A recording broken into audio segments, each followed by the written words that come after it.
Donations from the community continue to pour in for fallen police officer Julian Becerra's family. So far, 2 sites have brought in tens of thousands of dollars. News 5's Maggie Bryan spoke with one Colorado Springs woman who went through a similar tragedy 5 years ago.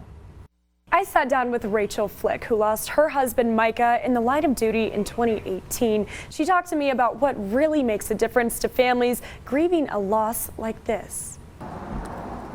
Your entire world has changed. Nothing is the same. Rachel Flick knows the pain of losing a loved one in the line of duty.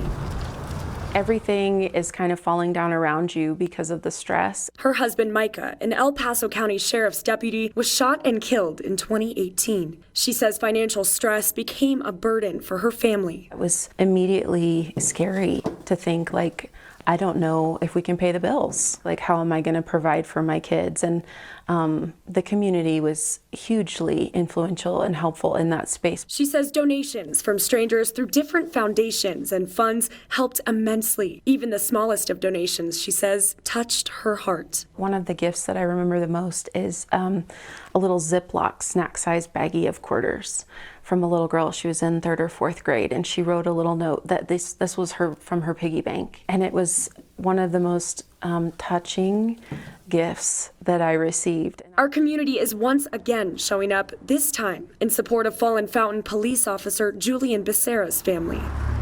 Right now, while things are fresh and new, they're really coming in strong. Cheryl Dillon with the Southern Colorado Law Enforcement Foundation says they have received around $24,000 from the community in Officer Becerra's name. We try and show up with immediate source of funds so that the family doesn't have to worry about that. She says 100% of the donations will go to his family, including his wife and 2 children.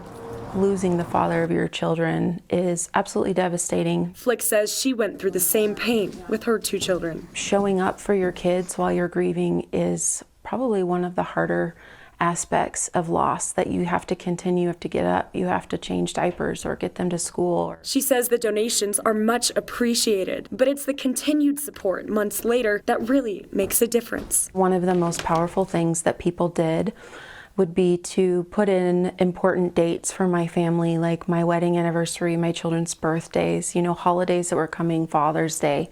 Those are very painful experiences. Send them a card, send a gift to the kids, send flowers to his wife on Valentine's Day, right? Those are things that he would have done, and where his impact in his empty chair will be very felt. There are multiple ways you can help the Becerra family during this time. We have links to their family's GoFundMe and to the Southern Colorado Law Enforcement Foundation on our website at KOAA.com. In studio, I'm Maggie Bryan, News 5. Maggie, thank you. Rachel,